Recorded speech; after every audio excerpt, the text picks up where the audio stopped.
What happens when Britain's most beloved comedy genius sits down for what should be a simple morning chat and instead finds himself face to face with a host who thinks she can tear him apart on live television? It only took 29 seconds for Lorraine Kelly to make the comment that would destroy her reputation and turn her own show into a battlefield she could never win. The morning started like any other at the ITV studios. Lorraine Kelly sat in her bright yellow chair, her fake smile already plastered across her face as she prepared to interview Rowan Atkinson. The man behind Mr. Bean, Johnny English, and Black Adder was there to talk about his latest project. Simple enough, right? Wrong. From the moment Rowan walked onto that set, something felt different. The usual warmth that guests received was nowhere to be found. Instead, Lorraine looked at him like he was some kind of circus act she had to tolerate. "Right then," she said, not even bothering to stand up as he approached. "Rowan Atkinson, everyone, the man who made a career out of not talking." The audience laughed nervously. Rowan smiled politely and took his seat, but you could see something flicker across his face. A tiny crack in his usual calm demeanor. "Thank you for having me, Lorraine," he said, his voice measured and professional. "Oh, we had to really," she replied with a laugh that sounded more like a bark. "I mean, your people have been calling us for weeks, desperate to get you on, weren't they?" The first red flag. Rowan's eyebrows raised slightly, but he maintained his composure. "Well, I do have a new film coming out, so naturally we thought your viewers might be interested." "Might be," Lorraine said, flipping through her notes with exaggerated boredom. "Though I have to ask, and forgive me for being blunt, but don't you think you're getting a bit old for all this physical comedy nonsense? I mean, you're not exactly a spring chicken anymore." The studio fell silent. Even the cameraman looked uncomfortable. This wasn't playful banter. This was an attack disguised as an interview question. Rowan sat back in his chair, his jaw tightening just barely. "I'm sorry. Could you repeat that?" "Oh, come on. Don't play dumb with me," Lorraine said, leaning forward like a predator sensing weakness. "You're 68 years old. Isn't it time to hang up the rubber faces and silly walks? Leave it to the young people." "I wasn't aware there was an age limit on entertaining people," Rowan replied, his voice still calm, but with an edge creeping in. "There isn't officially," Lorraine said with mock sincerity. "But there's something rather sad about watching an old man try to be funny, don't you think? It's like watching your grandfather try to be hip, embarrassing for everyone involved." The audience gasped. This was live television, and their host had just crossed a line that should never be crossed. But Lorraine wasn't done. "I mean, let's be honest," she continued, clearly enjoying herself now. "Mr. Bean was what, 30 years ago? And it wasn't exactly Shakespeare, was it? A grown man acting like a toddler. What does that say about British comedy standards?" Rowan's hands were clasped in his lap, his knuckles turning white, but his voice remained steady. "Mr. Bean has brought joy to millions of people around the world. Children, adults, families. I'm rather proud of that. Are you, though?" Lorraine pressed, sensing she had him on the defensive. "Because from where I'm sitting, it looks like a man who peaked decades ago and is desperately clinging to relevance. When was the last time you did anything genuinely funny? And please don't say Johnny English, because we both know that was just Mr. Bean in a suit." The temperature in the studio seemed to drop. Crew members were looking at each other in disbelief. This wasn't an interview anymore. It was character assassination. "Lorraine," Rowan said quietly, "I came here to talk about my new project, not to be psychoanalyzed by someone who thinks morning television makes them qualified to judge artistic merit." "Oh, artistic merit," Lorraine laughed, slapping her knee dramatically. "Listen to him, everyone. Artistic merit from the man who built his career on pulling faces and falling over." She turned to the audience, encouraging them to laugh along with her mockery. But the audience sat in stunned silence. They hadn't come to watch their childhood hero get torn apart by a bitter talk show host. "You know what I think?" Lorraine continued, turning back to Rowan with venom in her voice. "I think you're jealous. Jealous of real comedians. People like Jimmy Carr, Sarah Millican, people who actually have wit and intelligence. People who don't need to resort to playground antics to get a laugh." Rowan's composure was cracking. You could see it in the way his left eye twitched slightly and how his breathing had changed. This man who had spent his entire career being gracious and professional was being pushed beyond his limits. "Those are fine comedians," he said, his voice tight with controlled anger. "But comedy isn't a competition, Lorraine. There's room for different styles, different approaches." "Is there, though?" she shot back. "Because it seems to me like your style went out with the arc. Physical comedy is dead, Rowan. Dead and buried. And the sooner you accept that and step aside for people with actual talent, the better off we'll all be. That was it. The moment everything changed. Rowan Atkinson, the man who had made the world laugh for 40 years, who had brought happiness to countless lives, who had never said a bad word about anyone in public, had finally heard enough. He sat forward in his chair, his eyes locked on Lorraine's face. When he spoke, his voice was quiet, but carried the weight of decades of professionalism and dignity. Talent, he said slowly. You want to talk about talent, do you? Lorraine sensed she might have pushed too far, but it was too late to back down now. Yes, let's talk about talent right then, Rowan said, standing up from his chair. The studio light seemed to dim as Rowan Atkinson rose to his full height, towering over the woman who thought she could destroy him with cheap shots and playground insults. Lorraine Kelly, for the first time in the entire interview, looked genuinely nervous. Sit down, Rowan, she said, trying to regain control of her own show. We're in the middle of an interview. No, Rowan replied, his voice cutting through the silence like a blade. We're in the middle of an ambush, and I'm done being your victim. He turned to face the audience, his back to Lorraine, and when he spoke, every person in that studio hung on his every word. Ladies and gentlemen, I've been in show business for over 4 decades. I've worked with some of the most brilliant minds in comedy. I've performed for royalty, for children, for people in every corner of this planet. And in all that time, I have never, not once, encountered someone so desperate to tear down another person's life's work just to make themselves feel important. Lorraine's mouth fell open. This wasn't the quiet, polite man she thought she could bully. Now hang on a minute, she started. But Rowan raised his hand without even looking at her. I'm talking now, he said firmly. You had your turn. You had 20 minutes to show everyone watching exactly what kind of person you are. Now it's my turn. He turned back to face her, and the look in his eyes made her sink deeper into her yellow chair. You want to talk about talent, Lorraine? Let's talk about your talent. What exactly is it that you do here? You read from a teleprompter. You ask questions written by other people. You smile on cue and pretend to care about celebrities you've never met. Where's the talent in that? The audience was dead silent. You could have heard a pin drop in that studio. At least when I pull a face or take a pratfall, I'm doing something. I'm creating a moment of joy for someone. I'm making a child laugh. I'm helping a tired worker forget their troubles for 30 minutes. What do? You sit in that chair and tear people down to make yourself feel better about your own mediocrity. Lorraine tried to interrupt again. I think you're being rather unfair. Unfair? Rowan's voice rose for the first time. You just spent 20 minutes telling me I'm too old, that my work is worthless, that I should step aside for real comedians. You called my life's work embarrassing. You compared me to a desperate grandfather trying to be hip. And you think I'm being unfair? He started pacing now, his hands animated as he spoke. The physical comedian was gone, replaced by a man with 40 years of frustration finally pouring out. Do you know what Mr. Bean has done for this world? Do you have any idea? I've received letters from parents telling me their autistic children spoke their first words while watching Bean. I've heard from soldiers in Afghanistan who said my films helped them get through the darkest moments of their lives. I've met children in hospitals who forgot about their pain for an hour because of something I created. Lorraine was shrinking visibly in her chair now. Rowan, I think we should. But what have you created, Lorraine? What's your legacy?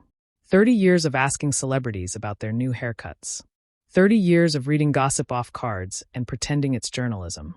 You sit there judging my work, but what work? Where's your creative output? Where are the things you've made that will outlast you?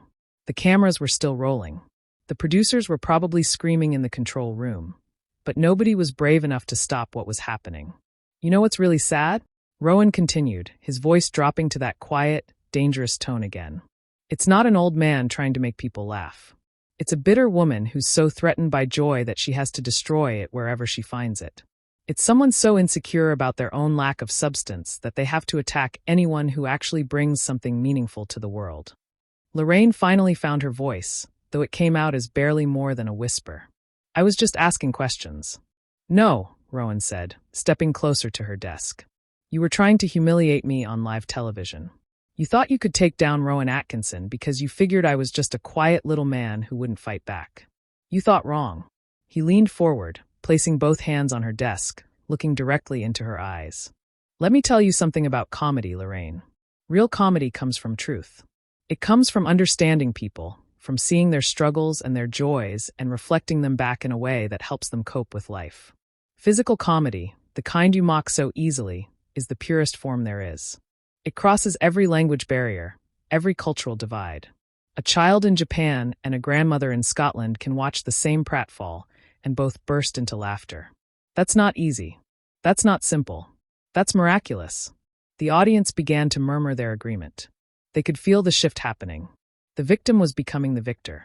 But what you do here, he continued, gesturing around the studio, this isn't about bringing people together or making their lives better. This is about feeding your own ego. This is about making yourself feel important by making other people feel small. And frankly, it's pathetic. Lorraine looked around desperately, as if hoping someone would rescue her from this nightmare she had created. You called my work playground antics, Rowan said, straightening up again. Well, maybe that's exactly what the world needs more of. Maybe we need more playground joy and less boardroom cruelty.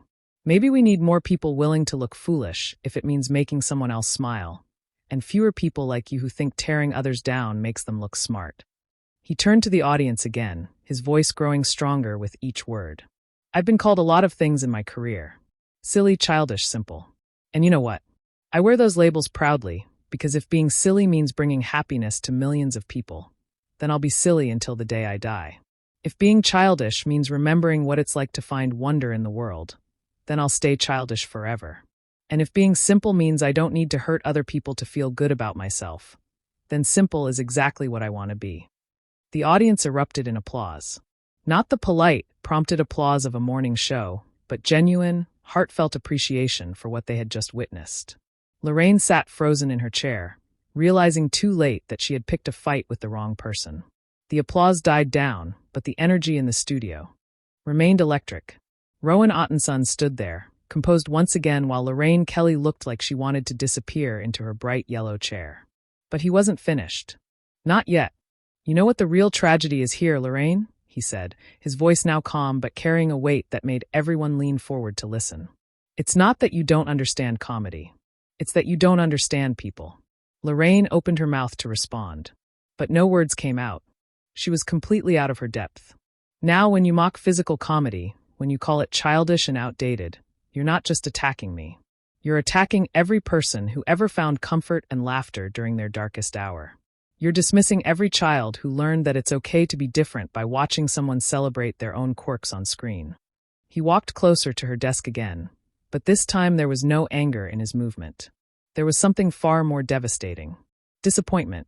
I've met war veterans who told me that Mr. Bean helped them reconnect with their families after they came home. I've spoken to teachers who used my films to reach children who had given up on learning. I've heard from carers who said my comedy gave them 5 minutes of peace while looking after loved ones with dementia. The studio was so quiet you could hear the hum of the cameras. But to you, all of that is just playground antics. All of those moments of human connection. All of that healing through laughter. It's just an old man making faces. Do you see how small that makes you? How limited your understanding of what entertainment can be?